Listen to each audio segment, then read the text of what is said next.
News afternoon തുടർന്നു. മടങ്ങിയെത്താം ഓർമ്മയിലെ MTയിലേക്ക് തന്നെ. കാരണം എത്ര രേഖപ്പെടുത്തിയാലും പറഞ്ഞാലും അവസാനിക്കാത്ത അത്ര കാര്യങ്ങൾ, അത്ര രചനകൾ, അത്ര സൃഷ്ടികൾ ബാക്കി വെച്ചുകൊണ്ടാണ് മഹാരഥൻ കടന്നുപോയിട്ടുള്ളത്. MTയുടെ വസതിയിലാണ്, നടക്കാവ് കൊട്ടാർ റോഡിലെ വസതിയിലാണ് ഭൗതിക ശരീരം ഇപ്പോഴുള്ളത്. അല്പസമയം കഴിഞ്ഞാൽ മാവൂർ റോഡ് ശ്മശാനത്തിലേക്ക് അത് കൊണ്ടുപോകും. ഒരുപക്ഷെ തനിക്ക് വിലാപയാത്ര വേണ്ട, ഔദ്യോഗിക ബഹുമതികൾ വേണ്ട, ആചാരവിധി വേണ്ട എന്ന MTയുടെ ആ ഒരു ആഗ്രഹം കൂടി സാധിക്കുന്ന രീതിയിലാണ് അദ്ദേഹത്തിൻ്റെ സംസ്കാര ചടങ്ങുകൾ നടക്കുക. ഏതായാലും ഞങ്ങളുടെ പ്രതിനിധി അഭിരാമി ഷാജിയുണ്ട് തത്സമയം ചേരാൻ നടക്കാവിലെ വസതിയിൽ നിന്നും. അഭിരാമി, നമുക്കറിയാം ഒരുപക്ഷെ ആ ധിക്കാരിയായ ഒരു എഴുത്തുകാരൻ എങ്ങനെ രേഖപ്പെടുത്തപ്പെട്ടുവെന്ന് തൻ്റെ അന്ത്യാഭിലാഷം വരെ വളരെ കൃത്യമായി നിർവചിച്ച, എഴുത്തിൻ്റെ വഴികളിൽ സഞ്ചരിച്ച ആ മഹാമനുഷ്യന് നാട് വിട നൽകുവാൻ മണിക്കൂറുകൾ മാത്രം ബാക്കി നിൽക്കുന്നു. എന്താണ് ഏറ്റവും ഒടുവിലായി അദ്ദേഹത്തിന്റെ വസതിയിൽ നിന്ന് നമുക്ക് പ്രേക്ഷകരെ അറിയിക്കാൻ കഴിയുന്ന വിവരങ്ങൾ? അഭിരാമി ഷാജി, തുടർന്നോളൂ. രാജേഷ്, മലയാള സാഹിത്യത്തിലെ അതിനായകൻ MT വാസുദേവൻ നായർ വിടവാങ്ങുമ്പോൾ മലയാളികൾക്ക് അല്ലെങ്കിൽ സാഹിത്യ ലോകത്തിന് നഷ്ടമാകുന്നത് കൃതികൾ മാത്രമല്ല, ബാക്കിയാകുന്നത് അനശ്വരമായ ഒട്ടനവധി പുരസ്കാരങ്ങൾ കൂടിയാണ്. അതായത് എടുത്തു പറയേണ്ടതായിട്ടുള്ള, നമ്മൾ നേരത്തെ കോഴിക്കോട് മേയർ പറഞ്ഞതുപോലെ തന്നെ ഒരു എംപ്റ്റിനെസ് തന്നെയാണ് MT ഇന്ന് വിടവാങ്ങുമ്പോൾ നമുക്ക് പറയേണ്ടതായിട്ടുള്ളത്. തീരാ നഷ്ടം തന്നെ എന്നത് പറയേണ്ടതായിട്ടുണ്ട്. അതായത് സാഹിത്യ ലോകത്തിന് അത്രയും വലിയ നഷ്ടം തന്നെയാണ് ഈ MT വാസുദേവൻ നായരുടെ വിയോഗത്തിലൂടെ നമുക്ക് സാക്ഷ്യം വഹിക്കേണ്ടി വരുന്നത്. രാജ്യത്ത് സാഹിത്യരംഗത്ത് നൽകുന്ന ഏറ്റവും ഉയർന്ന പുരസ്കാരമായ ജ്ഞാനപീഠം മുതൽ പത്മഭൂഷൺ വരെയുള്ള പുരസ്കാരങ്ങൾ MTയെ തേടിയെത്തിയിട്ടുണ്ട്. 1995 സാഹിത്യരംഗത്തെ ഏറ്റവും ഉയർന്ന പുരസ്കാരമായ ജ്ഞാനപീഠം MTക്ക് ലഭിച്ചത്. അതുപോലെ 2005 MTയെ പത്മഭൂഷൺ ബഹുമതി നൽകി രാഷ്ട്രീയം ആദരിച്ചു കഴിഞ്ഞു. 2013 കേന്ദ്ര സാഹിത്യ അക്കാദമി ഫെലോഷിപ്പും ലഭിച്ചിട്ടുണ്ട്. കൂടാതെ പത്മ പുരസ്കാരങ്ങളുടെ മാതൃകയിൽ കേരള സംസ്ഥാന സർക്കാർ നൽകുന്ന പരമോന്നത പുരസ്കാരമായ പ്രഥമ കേരള ജ്യോതി പുരസ്കാരവും MTക്കാണ് ലഭിച്ചത്. അതുപോലെ തന്നെ നമുക്കറിയാം, എണ്ണിയാൽ ഒതുങ്ങാത്ത അത്രയും നോവലുകളും കഥാകൃത്തുകളും തന്നെ MT ഇതിനോടകം തന്നെ രചിച്ചിരിക്കുന്നുണ്ട്. കൂടാതെ ഒട്ടനവധി ഡോക്യുമെൻ്ററികളും, പിന്നെ ഇതിനോടകം തന്നെ നിർമാല്യം, ബന്ധനം, വാരിക്കുഴി, മഞ്ഞ്, കടവ് എന്നീ ചിത്രങ്ങൾ തിരക്കഥ എഴുതി സംവിധാനവും ചെയ്തു കഴിഞ്ഞു. ഇരുട്ടിൻ്റെ ആത്മാവ്, നഗരമേ നന്ദി, വിൽക്കാനുണ്ട് സ്വപ്നങ്ങൾ, പഞ്ചാഗ്നി, ഒരു വടക്കൻ വീരഗാഥ, ഓളവും തീരവും തുടങ്ങി അനേകം ചിത്രങ്ങൾക്കും ഇതിനോടകം തന്നെ MT തിരക്കഥ എഴുതിയിട്ടുണ്ട്. കേന്ദ്ര ഫിലിം സെൻസർ ബോർഡ്, പൂനെയിലെ film and TV institute governing board എന്നിവയിൽ അംഗമായിരുന്ന MT ഫിലിം ഇൻസ്റ്റിറ്റ്യൂട്ടിൽ വിസിറ്റിംഗ് പ്രൊഫസറുമായിരുന്നു. കാലിക്കറ്റ് സർവകലാശാലയുടെ, മഹാത്മാഗാന്ധി സർവകലാശാലയുടെയും, നേതാജി സുഭാഷ് ഓപ്പൺ സർവകലാശാലയുടെയും ഓണററി ഡോക്ടറേറ്റ് ഇതിനോടകം തന്നെ MTക്ക് ലഭിച്ചിട്ടുണ്ട്. നമുക്ക് MTയുടെ ഇപ്പോൾ നമുക്ക് കാണാൻ സാധിക്കുന്നത്, അതായത് MT ഒരു നോക്ക് കാണാനായിട്ടാണ് ഇപ്പോൾ നമുക്കറിയാം കുഞ്ഞാലിക്കുട്ടിയും എത്തിയിരിക്കുകയാണ്. ഇതുപോലെ തന്നെ ഒരുപാട് പ്രതിഭകൾ തന്നെയാണ് ഇപ്പോൾ MTയെ കാണാനായിട്ട്, അവസാനമായി ഒരു നോക്ക് കാണാനായിട്ട്, അല്ലെങ്കിൽ ആ മഹാപ്രതിഭയെ ഒരു നോക്ക് കാണാനായിട്ട് എത്തിയിരിക്കുന്നത്. MT ആഗ്രഹിച്ചതും അത് തന്നെയാണ്. അതായത് തൻ്റെ ഭൗതിക ശരീരം മരണത്തിന് ശേഷം പൊതുദർശനത്തിന് വെക്കുകയോ അതോ വിലാപയാത്ര നടത്തുകയോ ഒന്നും തന്നെ പാടില്ല എന്നത് MTയുടെ ഒരു ആഗ്രഹമായിരുന്നു. ആ ആഗ്രഹം തന്നെയാണ് ഇപ്പോൾ MTയുടെ ബന്ധുക്കളായാലും നിറവേറ്റിയിരിക്കുന്നത്. ഒരു പൊതുദർശനമോ അതോ ഒരു വിലാപയാത്രയും ഒന്നുമില്ലാതെ തന്നെ തൻ്റെ വസതിയിലാണ് MTയുടെ ഭൗതിക ശരീരം ഇപ്പോൾ വെച്ചിരിക്കുന്നത്. ഇതിനുശേഷം ഇന്ന് വൈകിട്ട് 4 മണിയോടുകൂടി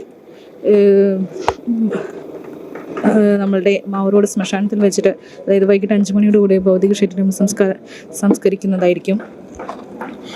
ഒട്ടനവധി ജനങ്ങളാണ് ഇപ്പോഴും ഈ ഒരു വസതിയിലേക്ക് തന്നെ, MTയുടെ സിതാര എന്ന വസതിയിലേക്ക് ഒഴുകിയെത്തുന്നത്. അതായത് പ്രായഭേദമന്യേ നിരവധി ജനങ്ങളാണ്, കൗമാരക്കാരായാലും സ്ത്രീകളായാലും കുട്ടികളായാലും ഒട്ടനവധി ആൾക്കാരാണ് MTയെ കാണുവാനായി, ഒരു നോക്ക് കാണുവാനായി, അല്ലെങ്കിൽ ആ സാഹിത്യ പ്രതിഭയെ കാണാനായി ഇപ്പോഴും എത്തിക്കൊണ്ടിരിക്കുന്നത്. ഇപ്പോൾ നമുക്ക് ഈ ഒരു MTയെ കാണാൻ എത്തുന്നതിനായി ഉള്ള തിരക്ക് കൊണ്ട് തന്നെ ഇപ്പോൾ ഈ കൊട്ടാമ്പ് റോഡ് അടച്ചിരിക്കുകയാണ്. വണ്ടികൾക്കൊന്നും തന്നെ ഇതിൽ പ്രവേശിക്കാനുള്ള അനുവാദമില്ല. ഇന്നലെ രാത്രിയോടെയായിരുന്നു MTയുടെ അന്ത്യം. ഇന്നലെ രാത്രി 10 മണിയോടെയായിരുന്നു കോഴിക്കോട് സ്വകാര്യ ആശുപത്രിയിൽ വെച്ചിട്ട് MTയുടെ അന്ത്യം. ശ്വാസസംബന്ധമായ അസുഖത്തെ തുടർന്നായിരുന്നു MT ഈ നാടിന്, അല്ലെങ്കിൽ ഈ മലയാള സാഹിത്യ നഗരത്തിനോട് തന്നെ വിട പറഞ്ഞത്. 1933 ജൂലൈ 15 പൊന്നാനി താലൂക്കിലെ കൂടല്ലൂരിൽ ടി നാരായണ നായരുടെയും അമ്മാളമ്മയുടെയും 4 ആൺമക്കളിൽ ഇളയ മകനായിട്ടാണ് മാടത്ത് തെക്കേപ്പാട്ട് വാസുദേവൻ നായർ എന്ന MTയുടെ ജനനം. മലക്കാവ് എലിമെന്ററി സ്കൂൾ, കുമാരനല്ലൂർ ഹൈസ്കൂൾ എന്നിവിടങ്ങളിലെ പ്രാഥമിക വിദ്യാഭ്യാസത്തിന് ശേഷം പാലക്കാട് വിക്ടോറിയ കോളേജിൽ നിന്ന് 1953 രസതന്ത്രത്തിൽ ബിരുദവും നേടി. കോളേജ് വിദ്യാഭ്യാസത്തിന് ശേഷം സ്കൂൾ അധ്യാപകനായി.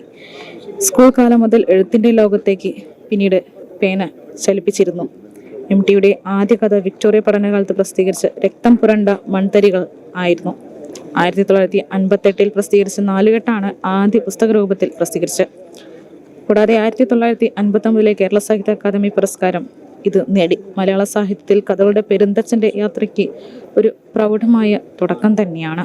ഇനി MTയുടെ പുരസ്കാരങ്ങളിലേക്ക് നമ്മൾ എത്തിനോട്ടം നോക്കുകയാണെങ്കിൽ കേന്ദ്ര സാഹിത്യ അക്കാദമി അവാർഡ് നേടിയ കാലം 1969. കൂടാതെ വയലാർ അവാർഡ്, രണ്ടാം ഊഴത്തിന് വയലാർ അവാർഡ്, NP മുഹമ്മദും ചേർന്നെഴുതിയ അറബിപ്പൊന്നിന്, പിന്നീട് അസുരവിത്ത്, മഞ്ഞ്, വിലാപയാത്ര, വാരണാസി എന്നിവയാണ് പ്രധാന കൃതികൾ. അതായത് വയലാർ അവാർഡ് നേടിയ. മലയാള സിനിമയിലും അമൂല്യമായ സംഭാവനകൾ നൽകിയ വ്യക്തിത്വമായിരുന്നു MT. 1963-64 കാലത്ത് സ്വന്തം കഥയായ മുറപ്പെണ്ണ് തിരക്കഥ എഴുതി MT ചലച്ചിത്ര ലോകത്ത് പ്രവേശിച്ചു. 1973 ആദ്യമായി സംവിധാനം ചെയ്ത് നിർമ്മിച്ച നിർമ്മാല്യം എന്ന ചിത്രത്തിന് രാഷ്ട്രപതിയുടെ സ്വർണ്ണ പതക്കവും ലഭിച്ചിട്ടുണ്ട്. 50-ലേറെ തിരക്കഥകൾ എഴുതിയിട്ടുള്ള അദ്ദേഹത്തിന് 4 തവണ ഈ മേഖലയിൽ ദേശീയ പുരസ്കാരവും ലഭിച്ചിട്ടുണ്ട്. കൂടാതെ കടവ്, ഒരു വടക്കൻ വീരഗാഥ, സതയം, പരിണയം തുടങ്ങിയ ചിത്രങ്ങൾക്കും MTക്ക് ദേശീയ പുരസ്കാരം ലഭിച്ചു. ബുധനാഴ്ച രാത്രി 10 മണിയോടെയായിരുന്നു MTയുടെ അന്ത്യം സംഭവിച്ചത്. രാത്രി 11 മണിയോടെ അദ്ദേഹത്തിൻ്റെ സ്വന്തം വസതിയായ സിതാരയിലേക്ക് ഭൗതിക ശരീരം കൊണ്ടുവന്നതു മുതൽ സമൂഹത്തിൻ്റെ നാനാതുറയിൽപ്പെട്ടവർ അന്ത്യോപചാരങ്ങൾ അർപ്പിക്കാനായി ഒഴുകുകയാണ്. ഇപ്പോഴും തൻ്റെ ഭൗതിക ശരീരം പൊതുദർശനത്തിന് വെച്ച് ആളുകൾക്ക് ബുദ്ധിമുട്ടുണ്ടാക്കരുത് എന്നാണ്. കൂടാതെ റോഡുകളിൽ വാഹന ഗതാഗതം തടസ്സപ്പെടുത്തരുത് എന്നും കർശനമായി തന്നെ MT ഇതിനു മുമ്പ് പറഞ്ഞിരുന്നു.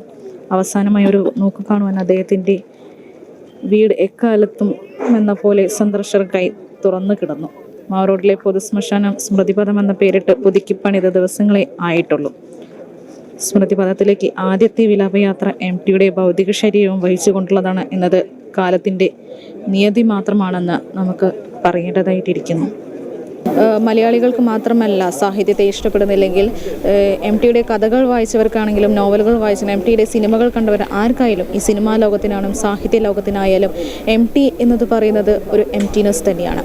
അതൊരു തീരാ നഷ്ടം തന്നെയാണ്. ഏകദേശം എന്താ പറയുക, നമുക്ക് തന്നെ ഒരു ഏറ്റവും വലിയൊരു നഷ്ടം തന്നെയാണ്, ഒരു വിങ്ങൽ തന്നെയാണ് MTയുടെ ഈ വിയോഗം എന്നത് പറയാം. പ്രത്യേകിച്ച് കോഴിക്കോട്ടുകാർക്കായാലും കോഴിക്കോട് നഗരത്തിലെ ഏത് സാഹിത്യ ഉത്സവത്തിലായാലും അല്ലെങ്കിൽ എന്ത് പരിപാടിയിലാണെങ്കിലും MT ഇല്ലാത്തൊരു ചടങ്ങ് അത് ഓർക്കാൻ തന്നെ കഴിയില്ലെന്നാണ് ഓരോ മേയറായാലും ഓരോ രാഷ്ട്രീയ പ്രവർത്തകരും നമ്മളോട് അറിയിച്ചിരിക്കുന്നത്. അതുപോലെ തന്നെയാണ് MT എന്ന് പറഞ്ഞാൽ നമുക്കൊരു എംപ്റ്റിനെസ് തന്നെയാണ്.